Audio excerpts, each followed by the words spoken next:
Hi everyone, I'm just back from seeing Zach Cregger's second film, Weapons, which has been much hyped. Now, here's what I have to say. Every decade has got its defining horror movies. The 90s had Scream, the 2000s had the Saw franchise, unfortunately. The 2010s had Get Out and Hereditary. I'm confident I just saw one of the defining horror movies of the 2020s. You might have heard some of the rumours I've heard that this film lacks depth in terms of characterization, that it doesn't have, that the characters are thin. Okay, but it doesn't matter because this film is not about psychology or character, not in that sense. This film is about collective movement. It's about spaces and bodies and group dynamics, the things that you have to cope with when you're at school and you're being bullied, which is the situation of one of the central characters, when you're a scapegoat for a community, which is the situation of another, or when you are in a polity that is collapsing, which is the situation of many, many, many millions of people who will see this film. I think Ben Lee in The Guardian said rather archly, some people will find allegories in this film. And it's like, yeah, I think I will, from a director whose first film was called Barbarian, which is, barbarian is a word for outsider or foreigner, a cliche for the idea of the other. I think the idea that this is a film about a society in miniature is really there. But let's talk first of all about the plot. I'll tell you what I'm going to do. If I get to a point where there's a spoiler that I think really is a spoiler, something you really wouldn't want to know before you see the movie, I will lift my finger. I thought about this on my way home, and while I'm talking about that, I'll keep my finger like this, and then when I've finished, I'll do that. So you can put your fingers in your ears, or you can stop watching the subtitles, whatever, for that duration. This is a story about 17 kids who go missing from a school. I think it's 17. They go missing at 2:17 in the morning anyway. And it tells the story from the point of view of various characters who watch this unfold. One of whom is the teacher for that particular class, who's played by Julia Garner, whom everyone in this every town in America type space is blaming. One is Josh Brolin, who's the protective father of one of the boys who's gone missing. And then there are some other characters who get revealed as time goes on. And we get this point of view storytelling because what we are learning about isn't just what has happened to these kids, but also what is the dynamic within the town. What is the situation of all these people, the town from which these kids have vanished?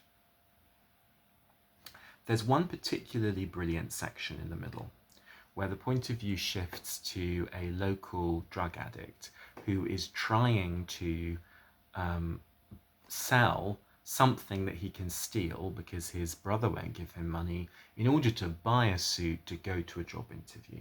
So he's in that kind of situation which just happens to people. It happens to people all the time in this country, happens to people all the time in America, where they just fall through the last safety net and they are reduced to what they can get that day and what they can sell to a pawnbroker. And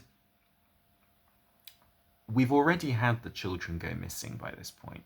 The whole storyline about the children running out of their houses at 2:17 in the morning with their arms spread like scared fledgling little birds is already underway. So we know that we're dealing with something probably supernatural or a horror trope.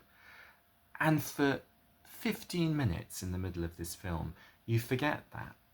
Because the storytelling from the point of view of this drug addict, sure, he's a bit of a cardboard cutout of a character, but his situation is so brilliantly filmed in terms of him running around this town, desperately looking for something that he can steal. There's one of my favourite shots in the film is when he's on his phone talking to his, I think, brother who he's trying to get to give him money, and he's just trying all the locks of all the cars he walks past, and eventually he gets one, turns right and just jumps into that car and comes out with some kids' toys.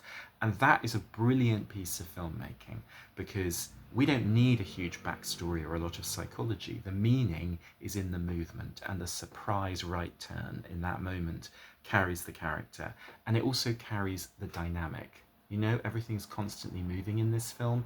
Everything, at one point, the characters have a map out to work out where all these kids have gone, and they're looking at how all the lines cross on the map and where they cross, which becomes very important for the plot.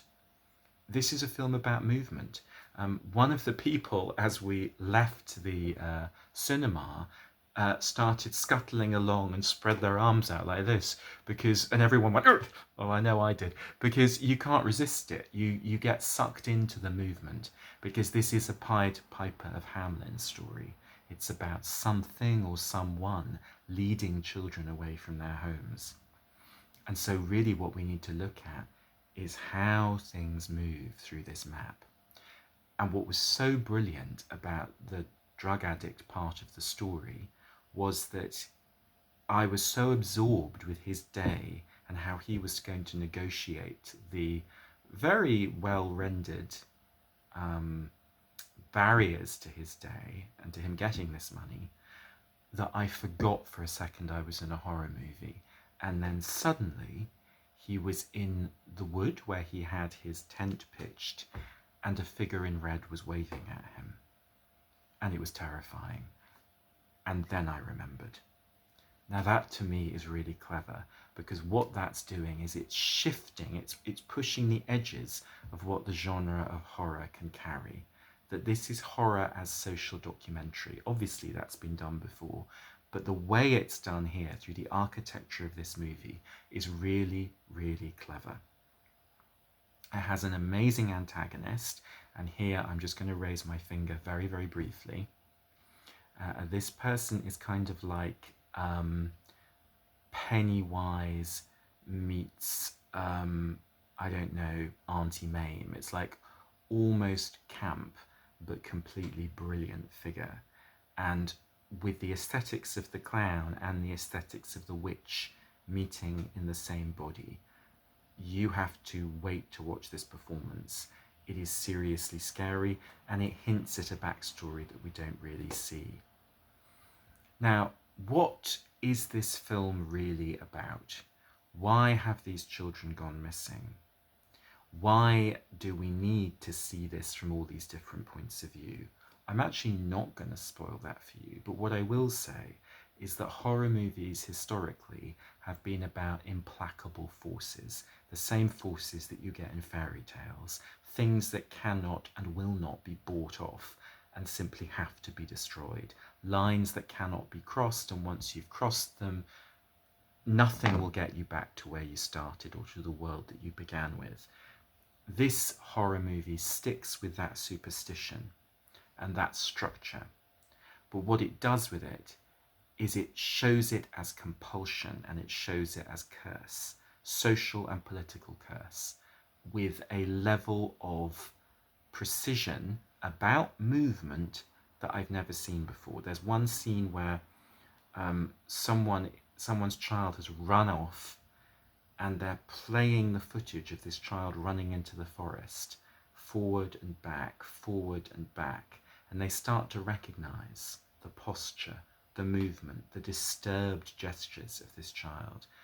There's something incredibly haunting about the physical dimension of this film, partly because, at times, like real life collective horror, what is in fact control and domination and curse looks a little bit like farce or comedy. And that strange overlap, which was there in Barbarian as well, but we're not quite sure which genre we're in, is one of the most haunting things about this film. And it's there in the dynamics of the filmmaking and in the movements of the actors. So don't go if what you want is the kind of deep character study that you might get from The White Ribbon by Michael Haneke, which is basically about the same idea or the same process. But do go if you're ready for the overt externalizing physical language of horror to take you somewhere really exciting. And by the way, terrifying. Thanks.